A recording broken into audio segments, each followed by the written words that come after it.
Welcome back, बहुत स्वागत है आपका। आप देख रहे हैं कहानी कुर्सी की। ब्रेक से पहले दिल्ली की बात हुई थी। दिल्ली के चुनाव में प्रधानमंत्री नरेंद्र मोदी एक्टिव हो गए हैं, लेकिन क्या इससे बीजेपी की सूरत बदलेगी? अब जरा बिहार की बात करते हैं। बिहार में भी इस साल चुनाव हैं और बिहार में इस बार बड़ी पार्टियां तो एक सरकार में हैं, दूसरी घर में हैं, लेकिन इसके बीच में जो छोटे लोग हैं, छोटे पार्टियां, माफ कीजिएगा, छोटे लोग नहीं, छोटी पार्टियां, वो जरूर जोर आजमाइश कर रही हैं। मुद्दा इस बार छात्रों का है। बीपीएससी का चुनाव हुआ, छात्रों ने कहा धांधली हुई, रद्द करो। सरकार ने कहा रद्द नहीं करेंगे। इसको लेकर हंगामा है। अब दो जगह प्रोटेस्ट चल रहा है आज पटना के अंदर। एक गांधी मैदान में, जहां बैठे हुए प्रशांत किशोर, जन स्वराज पार्टी वाले, अभी नई नई पार्टी बनाई है, बहुत जोर लगा रहे हैं और वो आमरण अनशन पर बैठ गए हैं। दूसरा एपिसेंटर बना हुआ है गर्दनी बाग, वहां पर पप्पू यादव हैं। पप्पू यादव कम से कम स्ट्रीट का जो एजिटेशन है वो तो करते हुए दिखाई देते ही रहते हैं आपको, और वो इस मुद्दे पर भी छात्रों के साथ में है। ट्रेन रोकने की भी कोशिश की गई है। प्रशासन ने प्रशांत किशोर को नोटिस दिया, भाई जो आप कर रहे हैं ये बिल्कुल गैर कानूनी, यहाँ से उठ जाइए। यहाँ प्रशांत किशोर कह रहे हैं उठा करके दिखाओ। उनसे सवाल हुए, आप पर आरोप लगा रहे हैं कि आप राजनीति कर रहे हैं। बोले राजनीति नहीं करूंगा तो डॉक्टरी करूंगा, मैं हूँ नेता तो राजनीति ही करूंगा, हूँ मैं छात्रों के पक्ष में और मैं तब तक बैठा रहूंगा जब तक इनकी मांग पूरी नहीं होती है। तो ये सब कुछ चल रहा है। और इससे पहले आपने देखा था छात्रों के ऊपर पुलिस को जब बल प्रयोग करना पड़ा तो वो तस्वीरें बहुत ख़राब थीं। वाकई में इतनी ठंड में, सर्दी में, रात के वक्त, अंधेरे के वक्त छात्रों पर लाठीचार्ज हुआ। हालांकि उससे पहले पुलिस ने उनको बहुत वक्त भी दिया था कि आप मत कीजिए प्रोटेस्ट या मार्च मत कीजिए चीफ मिनिस्टर हाउस की तरफ। वो तो हो गया। अब इससे आगे क्या?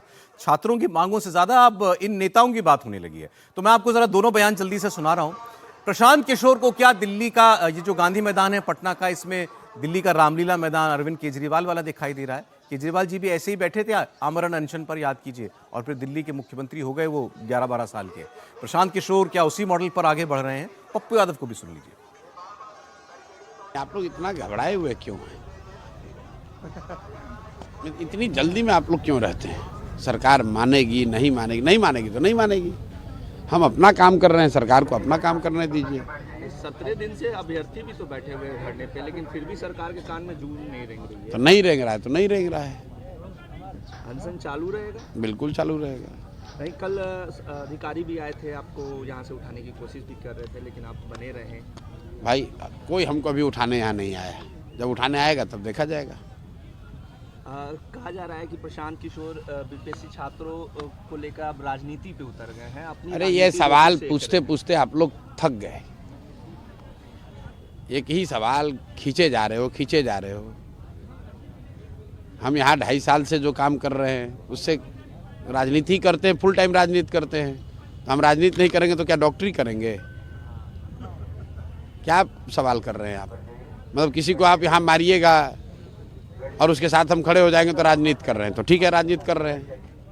आपको क्या दिक्कत है? राजनीति करने का अधिकार सिर्फ नीतीश कुमार को है। जब तक पेपर लीक घोटाला बिहार और देश से बंद नहीं होगा, अकेला पप्पू यादव नीट्स के मुद्दों पर लड़ा, बीपीएससी, यूपीएससी, और पूरे देश की जनता चाहती है कि आने वाले भविष्य के बच्चे की जिंदगी सुरक्षित हो। ये लड़ाई सुप्रीम कोर्ट तक भी ले जाएंगे। जब मीना आंदोलन, जाट आंदोलन, आरक्षण आंदोलन, जब किसान आंदोलन 9 महीना चल सकता है, तो पेपर लीकआउट को रोकने के लिए क्यों नहीं? बहुत बढ़िया। आपको मालूम है बिहार में विपक्ष का नेता कौन है? सबसे बड़ा नेता कौन है? तेजस्वी यादव। दिल्ली में कौन है? राहुल गांधी। दोनों कहां है? मालूम नहीं। ये पप्पू यादव की और पीके की लड़ाई है क्या? ये लड़ाई तो तेजस्वी यादव को लड़नी है, और तेजस्वी यादव इसमें कहीं है नहीं। मुद्दा छोटा नहीं, मुद्दा बहुत बड़ा है। जैसा भी आपने सवाल में ही सुना पत्रकार के, 17 दिनों से ये लोग प्रदर्शन कर रहे हैं। 17 दिन से लाठी डंडा भी खा लिया आप तो, उसके बाद भी डटे हुए हैं वहां पर। और प्रशांत किशोर झल्ला गए इस सवाल पर कि आप राजनीति कर रहे हैं। आरोप उन पर यह लगा रहे हैं लोग कि वो बच्चों को बहका रहे हैं, मतलब भड़का रहे हैं एक लिहाज से। प्रशासन तो उनकी बात करवा रहा था, चीफ सेक्रेटरी से बात करवा रहे थे, सरकार तैयार थी बात करने के लिए। उसका क्या हुआ?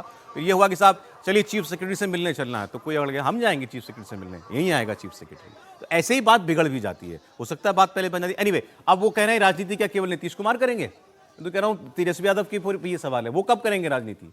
बिल्कुल सरोज जी, आपने कहा था कि छोटे जो दल हैं वो राजनीति कर रहे हैं। देखिए, अब कल ही खबर आई है कि बिहार में 172 रजिस्टर अनरिकॉग्नाइज्ड पार्टीज हैं, और पिछले 3 महीने के अंदर 100 से ज़्यादा नए राजनीतिक दल बिहार में बनने के लिए आवेदन आया है बिहार विधानसभा चुनाव को देखते हुए। तो जाहिर रूप से जो छोटे दल राजनीति करना चाहते हैं, रजिस्टर करना चाहते हैं, वो राजनीति करेंगे। हालांकि प्रशांत किशोर की पार्टी तो चुनाव लड़ चुकी है। देखिए अब ये मुद्दा बहुत बड़ा बन गया, और जब चुनाव में 6 महीने बचे हो, 8 महीने बचे हो, साल भर का समय बचे हो, तो सारे राजनीतिक इस बात को जानते हैं कि ये मुद्दा अगर गर्म रहेगा तो 8 महीने और 10 महीने का समय ऐसा रहता है कि वोटर और जो मुद्दे जुड़े हुए हैं वो लोग भूलते नहीं है। 3 साल बाद तो आदमी मुद्दा भूल जाता है। और ये स्टूडेंट है, बिहार लोक सेवा आयोग की जो परीक्षा निरस्त करने की बात रहे, एक स्टूडेंट के साथ कम से कम 10 से 12 वोटर जुड़ा हुआ उसके परिवार का, उसके मदर फादर जुड़े होंगे, उसके भाई बहन जुड़े होंगे, उसके चाचा भतीजा, उसके परिवार के लोग जुड़े होंगे। तो अगर इतने बड़ी संख्या में अगर वोटर जुड़ रहा है उनके साथ, और सोशल मीडिया पे चल रहा है, ट्विटर पे चल रहा है, व्हाट्सएप पे मैसेज चल रहा है, तो कोई भी राजनीतिक दल इसे बहुत हल्के से नहीं ले सकती, क्योंकि ये किसी राजनीतिक दल का कार्यकर्ता नहीं है। ये एक पढ़ा लिखा वर्ग है जो परीक्षा दे रहा है, जो परीक्षा के अंदर धांधली का आरोप लगाकर फिर से परीक्षा करने की मांग कर रहा है। इन्हें आप ये नहीं कह सकते कि ये आरजेडी के कार्यकर्ता है, इन्हें आप ये नहीं कह सकते कि ये पप्पू यादव के कार्यकर्ता है, आप ये नहीं कह सकते कि ये आज की तारीख में प्रशांत किशोर के कार्यकर्ता है। ये स्टूडेंट है। जैसे उत्तर प्रदेश में जब योगी आदित्यनाथ के खिलाफ छात्रों ने आंदोलन किया था, उस आंदोलन ने जैसे आग पकड़ ली थी, योगी आदित्यनाथ को परीक्षा निरस्त करना पड़ी थी। मुझे लग रहा है नीतीश कुमार को भी इसके ऊपर निर्णय लेना पड़ेगा। लगातार अगर 13 और 17 दिन से कोई छात्र आंदोलन कर रहे हैं, लेकिन तेजस्वी यादव इस बात को भी जानते हैं कि अभी थोड़ा स्कोर पकने दो। तो प्रशांत किशोर की तो मजबूरी, अभी राजनीति में नए आए, जो पका रहा है वो खा भी लेगा। अभी बहुत समय है उसके लिए, अभी उसके लिए समय है। इतने जल्दी निर्णय होने नहीं वाला है। तेजस्वी यादव भी जानते हैं। तेजस्वी इस आंदोलन को भी देखेंगे कि कितना बढ़ रहा है। उसके बाद तेजस्वी, हालांकि उन्होंने समर्थन तो दिया इस बात को, इस आंदोलन को समर्थन दे चुके हैं। तेजस्वी मुझे लगता है इसमें आगे इस आंदोलन के बहाने इन दो नेताओं की बात आज कर रहे हैं हम, प्रशांत किशोर और तेजस्वी यादव। पहले प्रशांत किशोर, ये आमरण अनशन पर बैठे हैं भाई। वो अभी दिल्ली की बात हम कर रहे थे, केजरीवाल जी अनशन करके कहां से कहां पहुंच गए, उसी रास्ते पर हैं क्या? देखिए, मुझे लगता है कि मतलब जिसको बार बार लोकतंत्र में कहा जाता है ना कि ये कोई कॉपीराइट नहीं होता है कि कोई बड़ा वाला नेता है, कोई छोटा वाला नेता है, कोई बड़ी पार्टी है, कोई छोटी पार्टी है, सब ऐसे ही होते हैं। वैसे मैं बार बार कहता हूँ, कोई ए और बी और सी टीम नहीं होता है। नेतागिरी करते हैं, सही लग गया, जनता जुड़ गई, बढ़ जाता है मामला। अब प्रशांत किशोर की मुश्किल क्या है कि अभी सब कुछ करने के बावजूद वो पदयात्रा कर लेते हैं, वो बड़े बड़े वहाँ एक तरह से कहेंगे जुटान बड़ा बड़ा कर लेते हैं, गांव-गांव में जाकर रुकते हैं, लेकिन अभी भी नेता जैसे वो नहीं दिख रहे हैं। अभी भी लग रहा है कि जैसे कोई व्यक्ति है जो बढ़िया मैनेजर रहा हो, अच्छे पैसे कमाया हो, ठीक ठाक कंसल्टेंसी कंपनी हो, देश भर में चुनाव लड़ाता रहा, अब वो यहां आ गया है, थोड़ा कुछ उस तरह से कर रहा है। जब तक ये वाली इमेज ब्रेक नहीं होगी तब तक प्रशांत किशोर के लिए कुर्ता पजामा पहनना पड़ेगा। कुर्ता पजामा पहनना तो एक चीज होती है, आपको उसी अंदाज में अब वो मतलब नेता टाइप बोलते हुए दिखना पड़ेगा, नेता टाइप एक्ट करते हुए दिखना पड़ेगा। ठीक है, कई बार ये लगता है कि थोड़ा सा स्टीरियोटाइप हम तोड़ें, लेकिन बिहार में वो स्टीरियोटाइप तोड़ना वो उतना आसान नहीं। नंबर 1। नंबर 2 ये है कि आप इस आंदोलन की थोड़ी सी मुश्किल भी समझिए। एक ही सेंटर पर पेपर लीक हुआ और आप कह रहे हैं पूरा पेपर बदल दीजिए, पूरा पेपर फिर से कराइए, फिर से री एग्जाम कराइए। तो वो लोग बार बार कह रहे हैं, जो लोक सेवा आयोग है, और नीतीश कुमार को जो बयान था कि भाई ये तो लोक सेवा आयोग तय करेगा। तो यहां थोड़ा सा उस तरह का समर्थन भी उस छात्र आंदोलन को नहीं मिल रहा है।